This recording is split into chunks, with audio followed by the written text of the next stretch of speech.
8월 26일 저녁 기도회를 시작하겠습니다. 함께 405장 찬송 부르시겠습니다.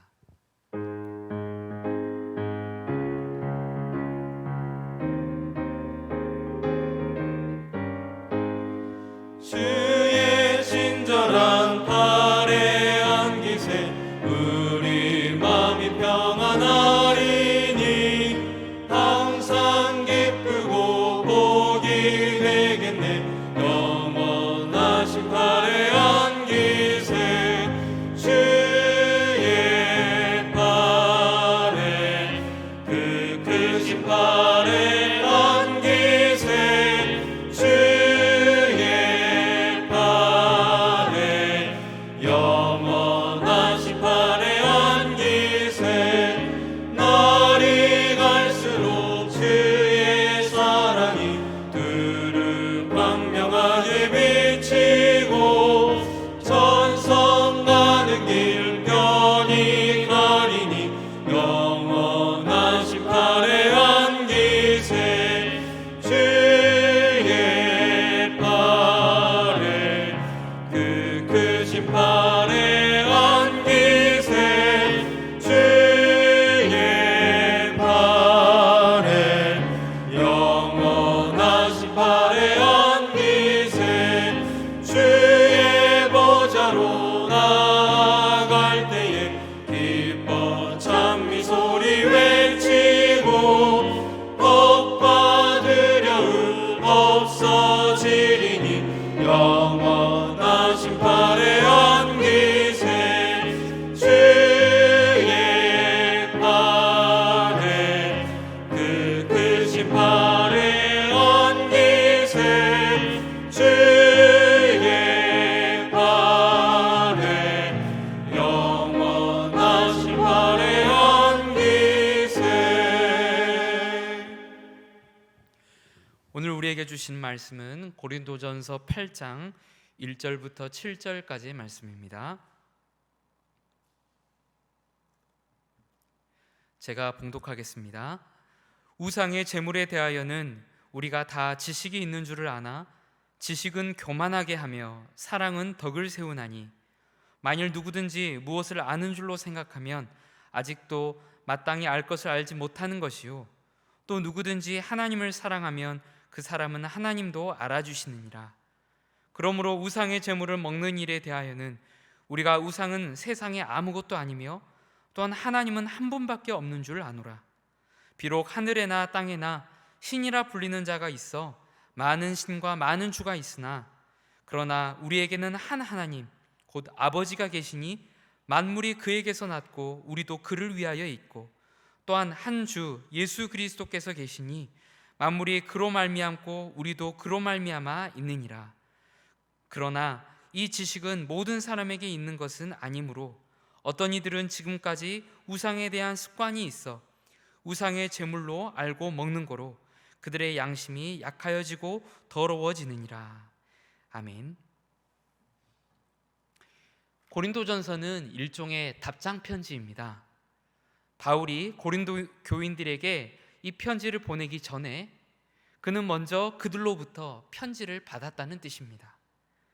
고린도 교인들은 바울에게 신앙과 관련된 여러 가지 질문을 했습니다. 왜냐하면 그들 속에는 다양한 신앙적 고민과 갈등이 있었고 의견이 엇갈리는 사람들 간의 분쟁도 있었기 때문입니다.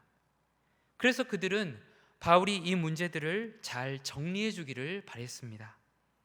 고린도 교인들이 정리해 주길 바랐던 문제 중에 하나는 우상에게 바쳐진 제물을 음식으로 먹어도 되느냐 안 되느냐 하는 것이었습니다. 8장은 바로 이런 문제에 대한 답변을 주고 있는 본문입니다. 고린도는 당시에 우상 숭배로 가득했던 도시였습니다. 어디를 가나 우상이 있었고 무엇을 하든 우상과 관련된 행위가 되기 일쑤였습니다. 그래서 당시 고린도 교인들에게는 우상 숭배와 딱 단절하고 산다는 것이 사실상 불가능에 가까웠습니다. 무엇보다도 우상에게 바쳐진 제물을 음식으로 먹어야 하는 상황이 자주 발생했습니다. 알고도 먹었고 모르고도 먹었습니다. 이것은 한두 번 피해서 모면할 수 있는 문제가 아니었습니다. 지금 우리에게 코로나19 바이러스가 아주 가깝게 다가온 것처럼 느껴지듯이 그들에게는 우상에게 바쳐진 음식이 생활 속에 깊이 침투해 있었습니다. 심지어 우상에게 한 번 제물로 바쳐졌던 음식이 시장에 버젓이 나와서 상거래가 이루어질 정도였습니다. 그래서 고린도 교인들은 시장에서 음식을 살 때조차 마음이 편치 않았습니다.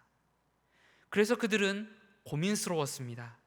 과연 우상에게 제물로 바쳐진 음식을 먹어도 될지, 혹시 그 음식을 먹으면 우상 숭배나 다름없는 죄를 짓는 게 아닌지 심각한 고민이 되었습니다.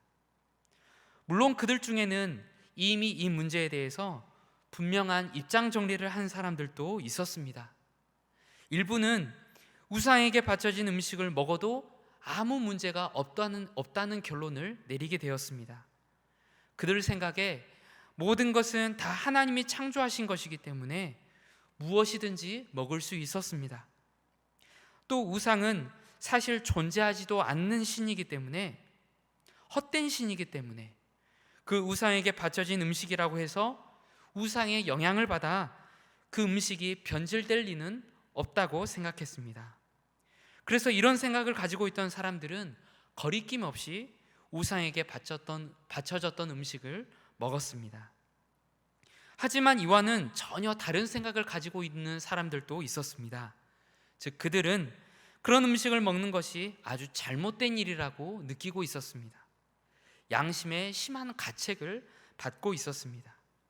그들 생각에는 만일 그런 음식을 먹게 된다면 자신들도 우상 숭배에 동참하게 되는 꼴이라고 생각했습니다. 아마도 고린도 교회에는 이 두 가지 의견이 팽팽하게 대립하고 있었던 것 같습니다.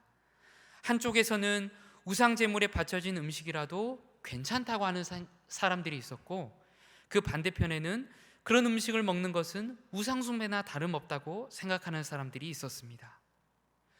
이 문제에 답함이 있어서 바울이 처음 한 말은 이것입니다. 지식은 교만하게 하며 사랑은 덕을 세우나니. 한마디로 사랑이 지식보다 우월하다는 것입니다. 이것이 무슨 뜬금없는 소리인가 싶을 수 있겠습니다. 우상의 제물을 먹는 문제에 대해서 물어봤으면 제물이나 음식의 본질에 대해서 이야기해 줘야 될 것이 아닙니까?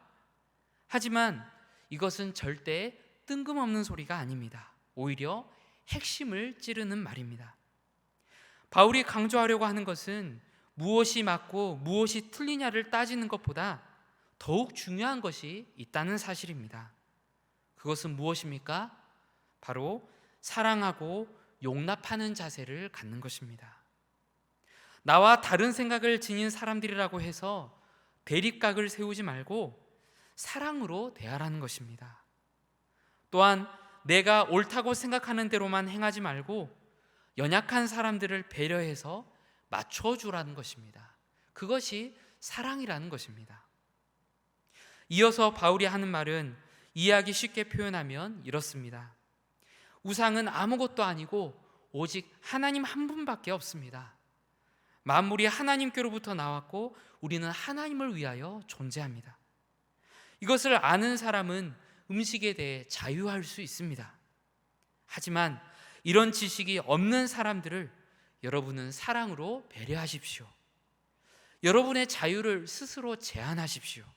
그래야 약한 사람들이 상처를 받지 않습니다. 사람들은 저마다 자신만의 가치관과 지식을 가지고 있습니다. 그리고 그런 지식과 판단에 대한 어느 정도의 자부심을 가지고 살아갑니다. 가방끈이 길고 소위 좀 배웠다 하는 사람일수록 그 지식에 대한 자부심이 대단히 큰 것을 볼 수가 있습니다. 그런데 지식보다 더 중요한 것이 있으니 그것은 바로 사랑입니다. 사랑이 없으면 아무리 지식이 많고 판단력이 뛰어나도 공동체에 덕을 세울 수 없습니다. 도리어 그 지식으로 형제자매들의 마음에 상처를 낼 뿐입니다. 형제들을 시험에 들게 할 뿐입니다. 어느 날 한 가족이 놀러 가다가 교통사고를 당했습니다. 다른 사람들은 크게 다치지 않았는데 7살 된 아들이 중상을 입었습니다. 응급수술에 급히 피가 필요했는데 아들과 혈액형이 같은 사람이 딸밖에 없었습니다. 다급한 아빠는 5살 된 딸에게 말했습니다. 얘야, 오빠가 급히 피가 필요한데 네 피를 좀 줄 수 있겠니? 딸은 눈물을 머금고 고개를 끄덕였습니다. 수술이 성공적으로 끝났습니다. 아빠가 침대에 누운 딸에게 말했습니다. 얘야, 내 덕분에 오빠가 살았다. 그 말을 듣고 딸이 고개를 끄덕이며 조용히 말했습니다. 그런데 아빠, 저는 언제쯤 죽나요? 알고 보니 딸은 자기가 피를 뽑으면 죽는 줄 알면서도 오빠에게 피를 주었던 것입니다. 그 어린 딸은 지식은 부족했지만 사랑이 있었습니다. 사람을 살리는 것은 지식이 아닌 사랑입니다. 그러므로 사랑하는 여러분, 무엇보다 형제를 사랑하기를 힘쓰시기 바랍니다. 지식보다 우월한 것이 바로 사랑입니다. 그렇다고 지식이 불필요하다는 말씀을 드리는 것은 아닙니다. 지식도 물론 필요합니다. 지식은 우리의 사랑을 풍성하게 하고 사랑의 방법과 수단을 정해줍니다. 하지만 어디까지나 지식은 사랑의 보조도구일 뿐입니다. 사랑이 주 목적이고 지식은 보조 역할을 하는 것입니다. 우리는 사랑하기 위해서 지식을 쌓는 것이지 지식을 쌓기 위해 사랑하는 것이 아닙니다. 그러므로 여러분, 지식을 쌓기보다 사랑을 행하는데 더욱 힘쓰십시오. 내 지식이 바른 지식인가를 살피기 이전에 내 행동이 사랑에 근거한 행동인가를 더욱 주의해서 살피십시오. 이 저녁에 하루를 돌아보며 기도하실 때 내가 오늘 하루를 살면서 얼마나 사람들을 사랑으로 대했는지, 나의 지식과 판단으로 상처를 준 적은 없었는지 돌아보시면 좋겠습니다.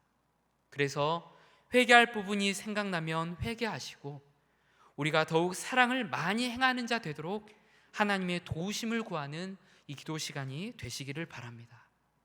우리 모두가 올바른 지식 위에서 풍성한 사랑을 행하여 공동체에 덕을 세우는 사람이 되기를 진심으로 바랍니다. 이 시간 우리가 3가지 기도 제목을 가지고 함께 기도하면 좋겠습니다. 첫째로, 지식을 뽐내고 자랑하는 것이 아니라 사랑을 풍성하게 하기 위하여 지식을 겸손하게 활용하는 사람이 되게 하옵소서 하고 기도하시겠습니다. 두 번째로, 코로나19 바이러스의 확산이 더 이상 진행되지 않게 하시며 치료제와 백신 개발이 빨리 이루어지고 환자들이 회복되게 해달라고 기도하시겠습니다. 마지막으로, 예배와 기도의 모임이 어려운 이때에 온라인을 통한 교제가 활발히 이루어져서 성도 간의 사랑이 식지 않게 해달라고 기도하시기 바랍니다. 이 3가지 기도 제목 가지고 함께 기도하시겠습니다.